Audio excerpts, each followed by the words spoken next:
My mother always used to say, it used to bother her when people say, well, you need to give back.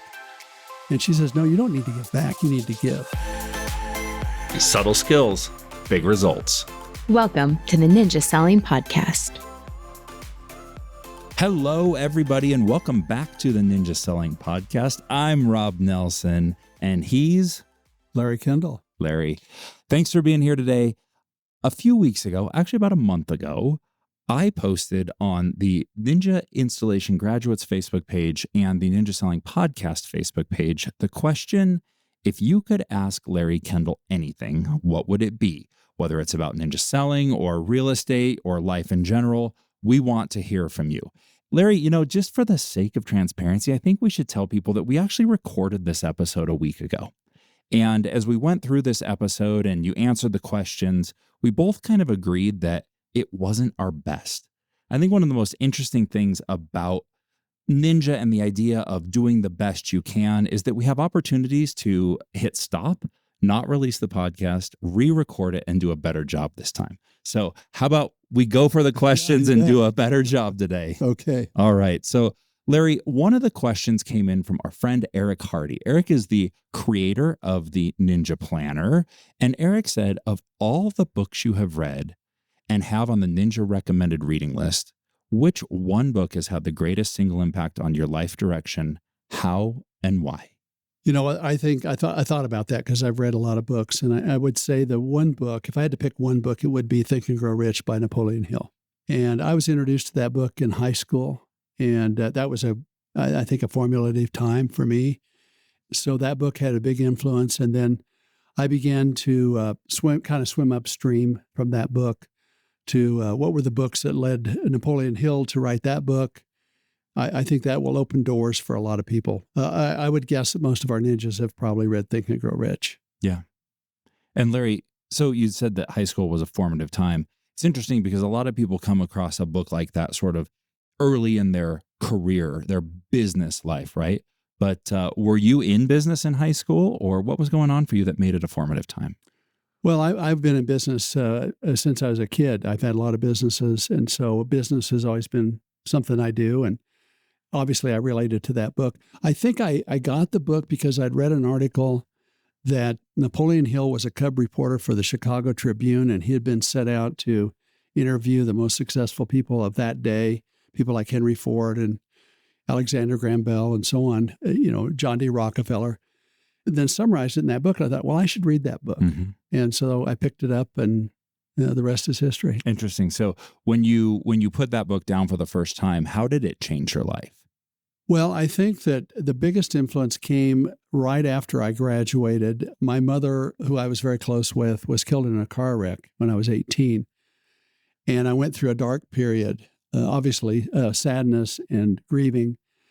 And I think the Think and Grow Rich and the mindset part of that about the power of the mind, what you focus on expands, all of that became very, very important in my personal therapy to recover from that experience. Wow. I mean, that's heavy stuff, but it also sort of set forth a way of thinking that brought forth a lot of fruitful things in your life. Oh, yeah. A lot of great things have happened since. And I think a lot of it, as we teach in Ninja, is your mindset. Yeah. And that's a mindset book. Yeah. Yeah. I highly recommend Think and Grow Rich. All right. So I'm going to go one layer deeper on Eric's question. That's a classic, right? It's been around forever. What's the best book you've read lately? Maybe a new release, but something a little more modern. What's a book that the ninjas maybe haven't heard about because it didn't hit the bestseller list or something? A book that I'm reading I just finished reading, and it's not in the reading list for ninjas because I just read it. It's called The Gap and the Gain. Yeah. And I think it's a great book. I'd highly recommend it. The gap is your goals. And it's important to have goals. It's important to have a gap between where you are and where you want to be. But it's also important to be grateful for where you've come from. That's the gain. And so, in the morning routine, when we say in your habit number one is get up in the morning and do your gratitudes, do your affirmations. The gratitudes are the gain and the affirmations are the gap. And so those two really tie together in that first habit of Ninja. There you go, the gap and the gain. It's funny. The Ninja recommended reading list is an evolving document, right? So as long as there are writers out there writing things in line with the philosophies of Ninja selling, that list is going to grow. But there's the latest edition, The Gap in the Gain. All right, Larry. Allie, and Allie, I apologize, but I'm not even going to try and pronounce your last name here. But Allie asked the question, is there anything you would add or change if you released a new edition of Ninja? There is a couple of things. First of all, I wouldn't change anything. I think that what we teach there is universal principles. They're classics. I wouldn't change anything. There's some things I probably would add. And a couple of them, I think there needs to be a section on social media.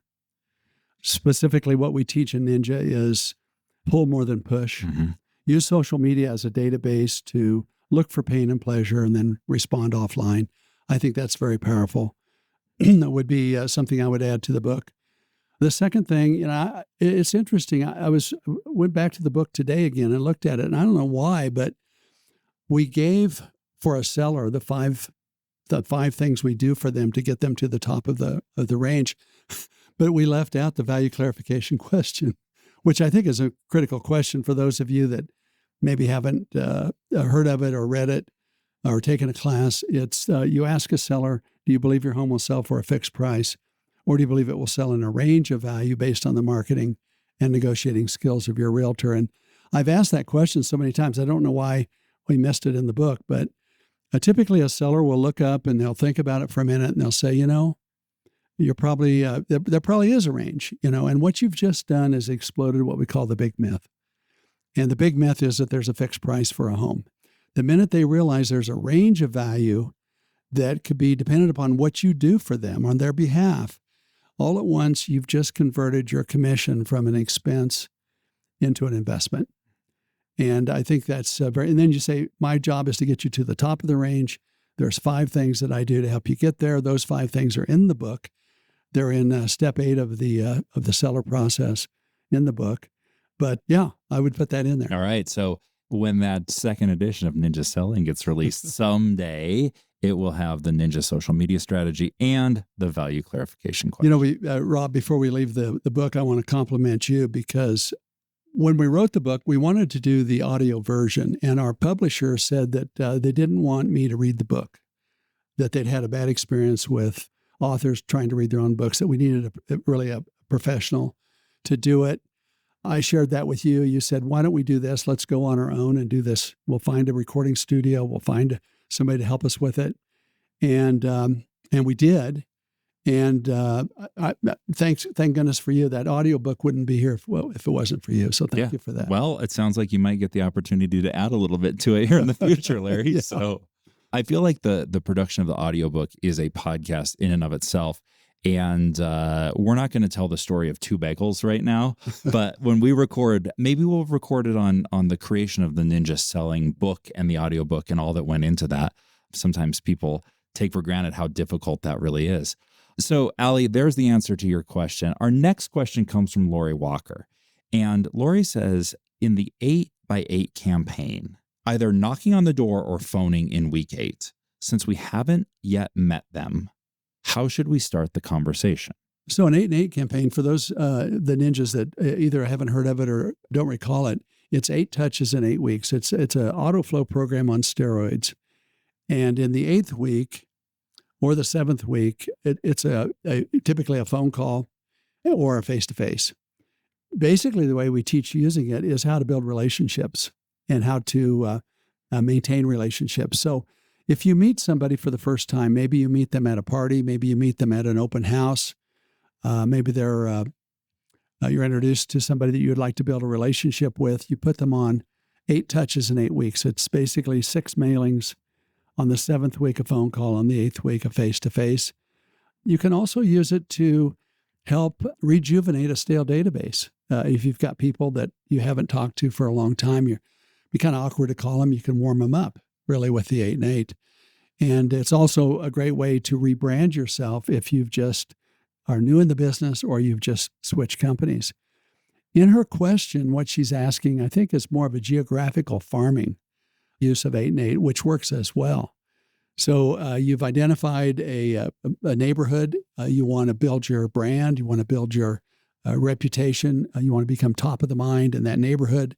The 8 and 8 will help you do that.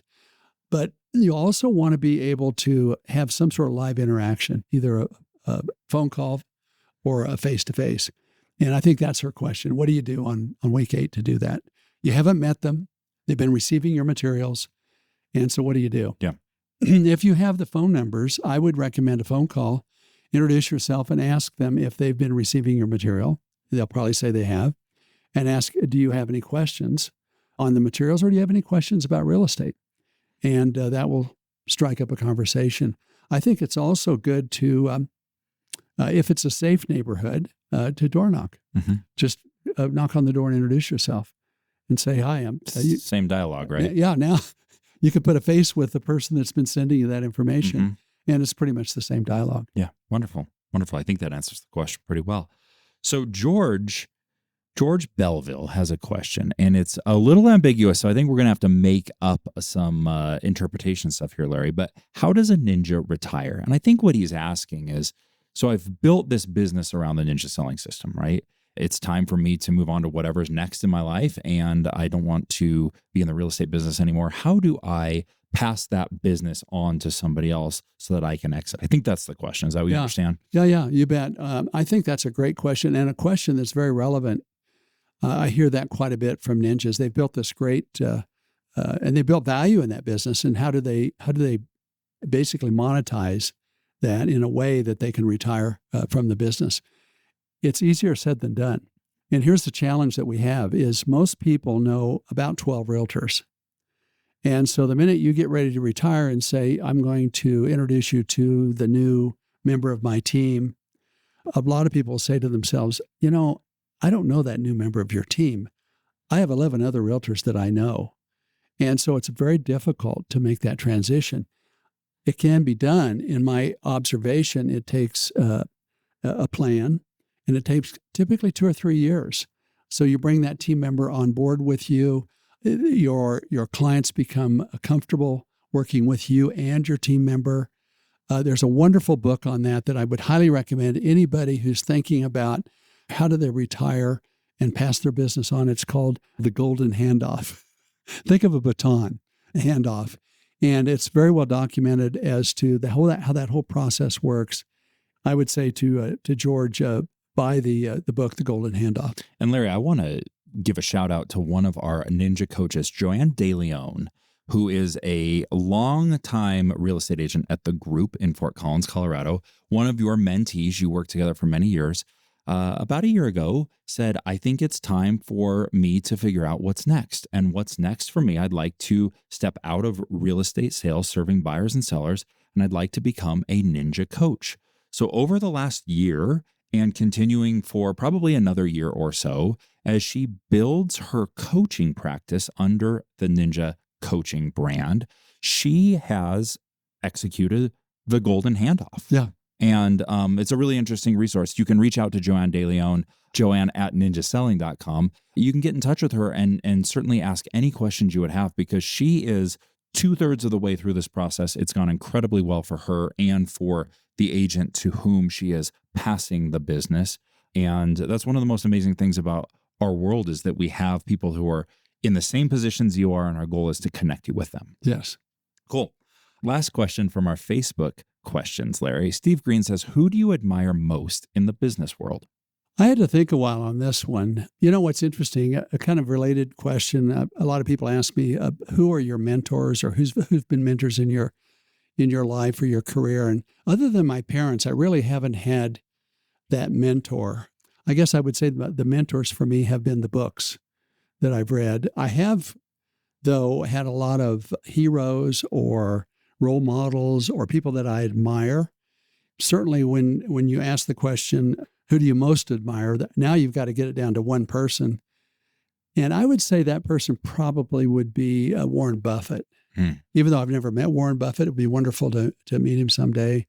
None of us are nearly as wealthy as Warren Buffett. No kidding. But I think the reason I relate to him and admire him is because he has Midwestern values. Mm-hmm. He grew up in Nebraska and I grew up in Kansas. And he had a lot of businesses when he was a kid. I had a lot of businesses when I was a kid. And I just like how he thinks, how he does his business. One of his investing principles is never invest in something that you don't understand. That's why I've always invested in real estate, because I understand real estate. Yeah. I don't understand a lot of the stock market and the some of the more exotic investments. So I would say Warren Buffett. Interesting. Larry, there's a couple questions that came in from people sort of in the Ninja Insider group. And one of them came from one of our instructors, Peter Parnig. So Peter and I were talking, and I said, is there any question you have for Larry Kendall? Now, you don't know these ones are coming. The other ones, you were on the Facebook group, you saw that they were out there. But my question from Peter Parnig is, Larry, what's on your life list that you could knock off by the end of 2025? The new book that I'm working on, which is called Ninja Leadership. Wow. So I, by 2025, so I have a year. I have till next year, right? Yeah, I would say that's my top priority right now. Yeah. All right. That's a big one. It's funny, we're sort of full circle in this podcast, but a lot of people underestimate what goes into writing a great book, right? Knocking out a book can be something you do in a weekend. You lock yourself in a room and write a book, but a great book that has the elements that make it approachable for people from all different backgrounds and useful for people at all different stages of their life or career, it's a challenge. Yeah, one of the questions I always ask myself is, why write this book? What is it going to accomplish? Is it going to provide anything new to anybody? Or is it just a rehash of a lot of other stuff? And so one of the things you do is what they call review of literature. So you look at not all, but as many leadership books as I can. And what I found is they kind of fall into three different buckets. One bucket is kind of the rules of leadership or the laws of leadership, the 25 laws of leadership or the 10 rules. Those are kind of laws and rules books.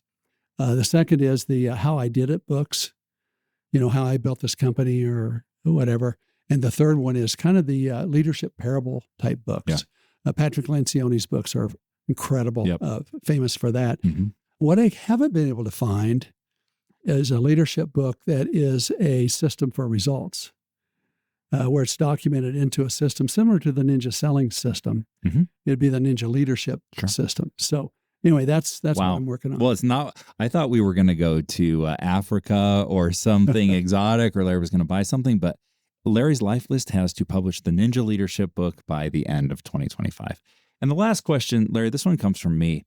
And it sort of comes from a place of having worked with you for 6 years. We basically talk every single day, and I've gotten to know you pretty well. And every once in a while, a new facet of Larry sneaks into the relationship, right? So we know Larry is an entrepreneur. You were the founding partner of the Group Inc. Real Estate in Fort Collins, Colorado, and built that into a tremendous organization, both the results and the culture and all the things that really paved the way for you to become a teacher, right? It was the results of the group that led to Ninja Selling. You've impacted the world tremendously through Ninja Selling, but there's these other facets like you mentioned Larry as an investor, right? You are a phenomenal real estate investor. Larry as a parent, you've got 2 amazing children. But the part of it that I always am intrigued by is Larry as a community leader. And not to brag on you, but totally going to brag on you right now, Larry is one of the few living people in the Colorado Business Hall of Fame. I believe you're probably one of only a handful of living people in northern Colorado. So in Colorado, the Denver metro area up the I-70 corridor into the mountains is sort of the economic center of our state. But we live in Fort Collins, Colorado, which is about an hour north of Denver. And it's a smaller community, both economically and population-wise. But Larry has really put northern Colorado on the map in many ways to Colorado at large. The question I have is, what advice would you have for leveraging community involvement, your passions, into business relationships in an authentic way? Because you seem to have done that better than anybody I've ever seen. Yeah, I think I didn't intend it, so that's why it's authentic. When Pat and I airdropped into Fort Collins and didn't know anybody and couldn't find a job, so I got a real estate license until I could, quote, get a good job. The first thing I needed to do was get into the community and get to know people. And so I began to volunteer. I volunteered on the United Way campaign, volunteered on a committee at the Chamber of Commerce, that type of thing. Began to meet people, didn't have a lot of money, but gave my time. And through that effort, met a lot of people, made connections. And they just kind of tended to mushroom over time to the point that one day then you're the president of the United Way, or you're the president of the Chamber of Commerce, or you're, and now all at once the stakes are higher. You're, negotiating maybe a major employer to come to town, or you're predicting growth patterns. We do an annual real estate forecast. It kind of led over time. Frankly, a lot of it is just being old. I've been doing it for that many years. Over time, it compounds. You get to know people. You develop relationships. I would say it's all about relationships. The business has flourished because of it, but the intention was really to try to get to know people and make a difference in the community and build relationships. Yeah. Out of those relationships came business. Yeah. Well, it's interesting. Larry Kendall is a guy who you will catch at the Colorado State University football game this weekend.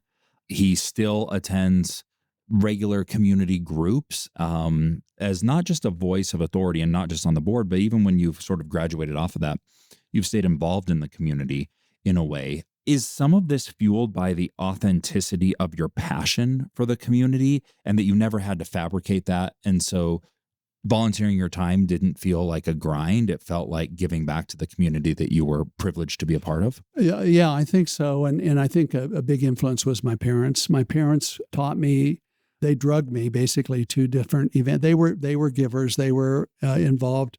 And it was a small town in Kansas, 2,300 people. But that's what you were just taught is you show up, you participate, you try to make a difference. My mother always used to say, it used to bother her when people say, well, you need to give back. And she says, no, you don't need to give back. You need to give. Mm-hmm. Giving back implies that you don't give unless you have something.